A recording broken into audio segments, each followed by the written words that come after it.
ఒక ఊరిలో వెంకట్ అనే ఒక శ్రమజీవి ఉండేవాడు. అతను చాలా నెమ్మదస్తుడు. ఎవరికి ఏ సహాయం కావాలన్నా ఊరిలో అందరికీ చేస్తూ ఉంటాడు.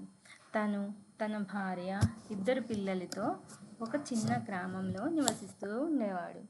ఎప్పుడు ఎవరికి ఏ సహాయం కావాలి అన్నా వెంకట్నే వచ్చి అడుగుతూ ఉండేవారు. వెంకట్ కాదనకుండా ప్రతి ఒక్కరికి ఏమైతే సహాయం కావాలో అందరికీ చేసేవాడు.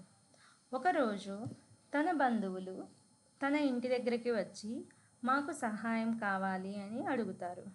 ఎలాంటి సహాయం కావాలి అని వెంకట్ అడగగా, మాము కొన్ని రోజులు ఇక్కడ ఉండాలి అనుకుంటాము.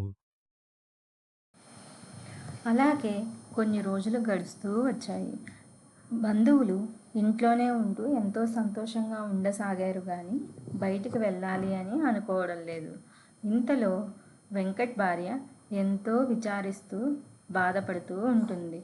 అయ్యో, ఇంట్లో ఉన్న డబ్బు అంతా ఖర్చు అయిపోతుంది, వచ్చిన వాళ్ళు వెళ్ళిపోవడం లేదు అని విచారిస్తూ ఉంటుంది. అప్పటికే నెలలు గడుస్తూ ఉండిపోసాగాయి. ఇంతలో వెంకట్కి తన భార్య ఇలా చెప్తుంది. ఏమండి, వీళ్ళు ఇలాగే మీ మంచితనాన్ని ఆసరాగా తీసుకొని ఇక్కడ ఉండిపోవడం అలవాటైపోయారు. మీరే ఏదైనా చేసి వీళ్ళని మన ఇంటి దగ్గర నుంచి పంపించండి అని కోరుతుంది.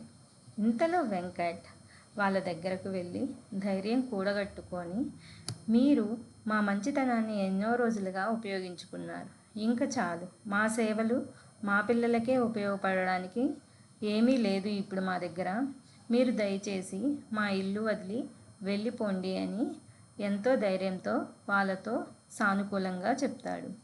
సరే అని ఆ బంధువులు కూడా ఇక్కడ చాలా రోజులు ఉన్నామని చెప్పేసి ఇంతలో బయటికి వెళ్ళిపోతారు.